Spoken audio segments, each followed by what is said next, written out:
ஜன்ம கூட அண்ணன் உனக்கு நான் தான் அக்ரிமெண்ட் போட்டு வச்சிக்கலாம்.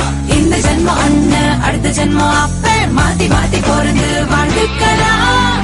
சொந்தம் பந்தம் பாசம் எல்லாம் காண போச்சு எங்க பசுமலர் காட்டும் மாதம் பார்த்துக்கோங்க இங்க. கூட பிறந்தவ ஆசைப்பட்டா பூமிய கூட வாங்கி தடா.